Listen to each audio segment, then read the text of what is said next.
Hey, it's been a while since we've seen the likes of Metroid, huh? I know, right? It was pretty popular before Nintendo consoles were made for baby boys. Gotta get that Lego audience. Of course I kid, I've never been overly bitter about the state of Metroid up till now. We got a lot of good games out of the series. It's not like it didn't get plenty of time in the spotlight, and while of course we'd all like to see some mega title in the franchise to surface and blow us all away with modern hardware, we still have some of the highest highs in the action exploration genre to return to here. And return we will today, because boy did a tasty treat surface recently with the fan-made game AM2R. But first, we need to travel back a decade for some context. Baby. Relax, we're the good guys.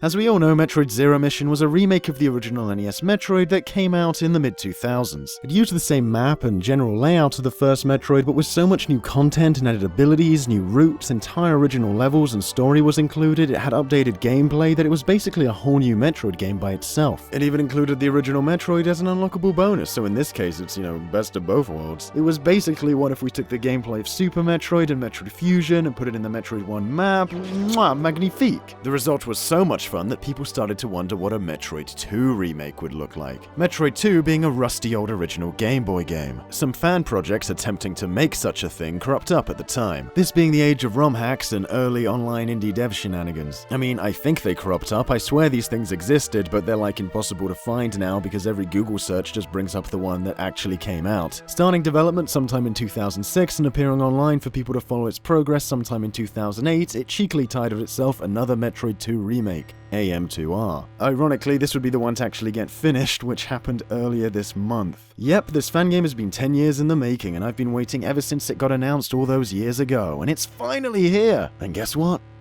Pretty sick. Okay, look, I get it, right? I'm usually not a big remake guy. Zero Mission was great, but I wouldn't have been let down if it had been a whole new GBA Metroid game instead, with that slick, refined new gameplay. In fact, I probably would have preferred that. But when a guy dedicates himself for a decade without any real chance of pay to make such a beautiful homage to a franchise, I can't help but be impressed and delighted to enjoy at least some new Metroid content of such a high caliber, even if it may not necessarily be with a Nintendo seal of approval slapped on the box, or slapped on the download link, I guess, in this case.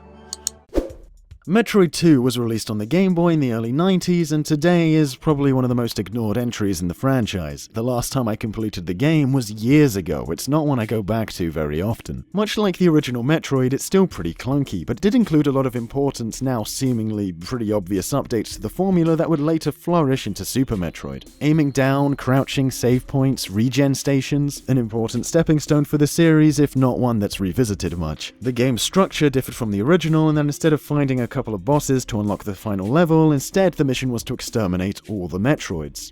All of them. This meant the game world was unlocked in chunks. Every time all the Metroids in an area were destroyed, an earthquake would conveniently move some lava, letting you get to the next section. Additionally, as the player descends further into the planet, new breeds of Metroid would appear, causing the hunt to be more and more dangerous. An ambitious concept that probably wasn't best suited to the Game Boy's black and white 160 by 144 screen. With no map and all levels looking like the same pile of grey rocks, it could often get a bit frustrating to explore and find your way about the maze it presented. This issue is automatically fixed with this remake, with the inclusion of a map and the fact that all sections of the game world have been given a visual redesign to look distinct and fresh. Just having color makes this game easier to navigate. Getting lost is not such a big deal. Of course, this is a fundamental change to the original game. If drawing your own maps and navigating the world through memory and intuition was more your thing, this facet is lost here. But what is achieved is one of the most polished 2D Metroid experiences out there, a terrific little adventure for any Metroidvania fan. AM2R doesn't just slap Zero Mission's aesthetics and gameplay onto the Metroid 2 map and call it a day. It's replete with tweaks and updates to the core gameplay that I expect to see in an official new Metroid, and it makes for possibly the most fluid and tight control scheme of any 2D Metroid yet. The game is best suited to be played with a modern controller, and the addition of 2 extra shoulder buttons to the 2D Metroid control scheme adds a lot here. The Morph Ball now has a dedicated button instead of needing down to be double tapped for activation, and this makes for a far faster experience. It's way easier to keep momentum going as Samus rockets around from place to place. There's also a moonwalking function, which technically could be toggled on and off in Super Metroid, but back then it was a bit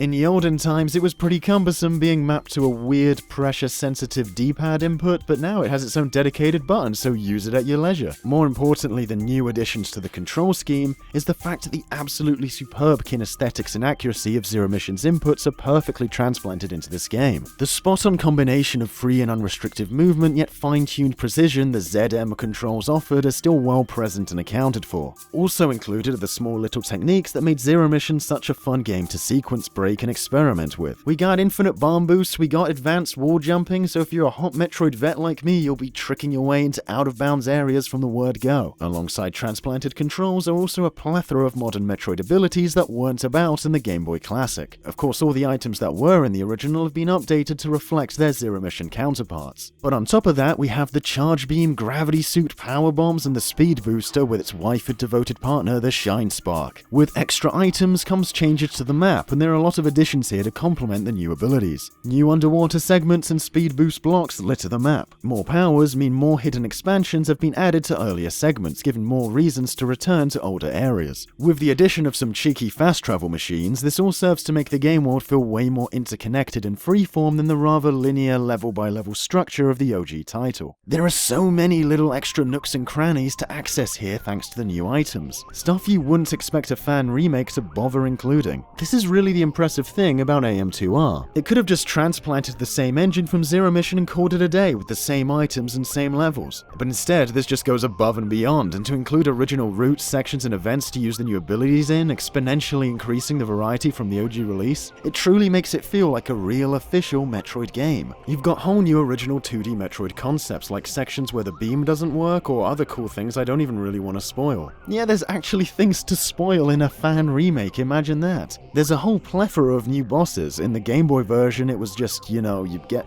the Metroids. Those are your bosses, I guess. Here though, on top of the Metroids, there are loads of cool original fights. It feels so authentic. A scan system has also been included where new bosses and environments get their own little lore page. So as you progress through the game, you'll collect this little Prime-esque logbook that gives each area its own bit of context. Even the level backdrops have been updated to make the world feel a bit more like it was once a real place, and basically yes, I'm saying that this game includes more lore than the last official game released by Nintendo. Speaking of Prime-esque, the new music has a bit of a Prime vibe to it too.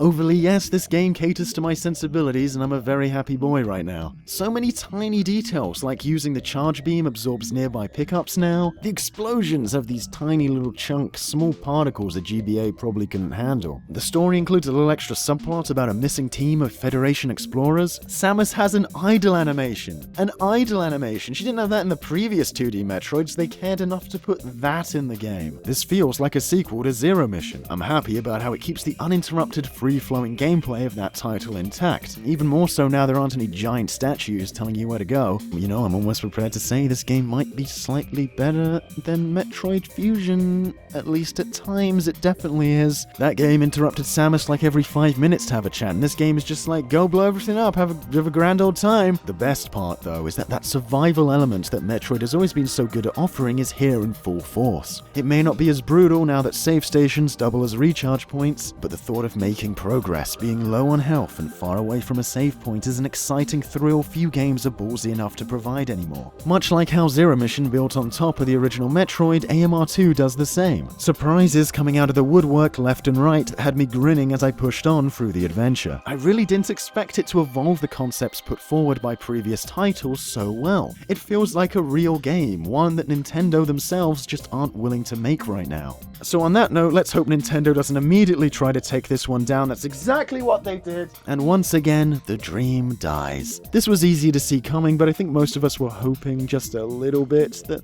they might have turned a blind eye to this one. Considering they're still selling the original on their digital download service, I guess the idea of having a free upgraded version floating around out there isn't what they want. Even though this could actually drive some sales to the original game. I mean, having some attention given to your dead series, Nintendo, is probably a good thing. Oh no, I'm sorry, it's going to be getting in the way of all that preservation you're doing and all those new projects you're working on.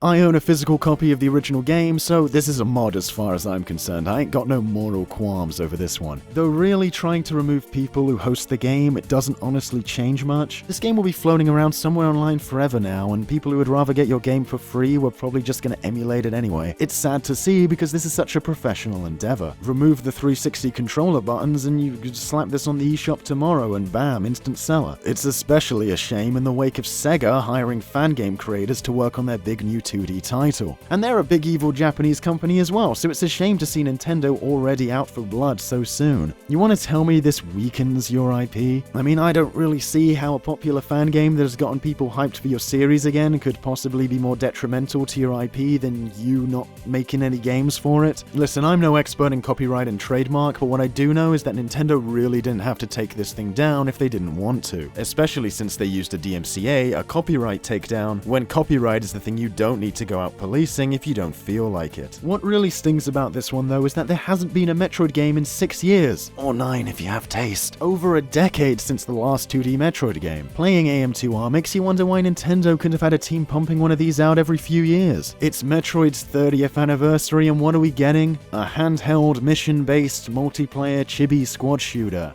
with bonus knockoff Rocket League. But then this thing hits on the 30th anniversary. A true love letter to Metroid that took us back to a classic era while injecting new ideas into the formula. It's what we wish Nintendo had been doing all this time. As I said, before playing AM2R, I'd kind of left Metroid behind. It was over and done with. But this game reminded me about why I loved the series so much. Reminded me of the atmosphere, style, and charm that made me fall in love with this series to begin with. A feeling I haven't felt in a while. It may not be the real deal anymore, but since there is no real deal, I'll take it. As a Metroid fan, I had a real blast.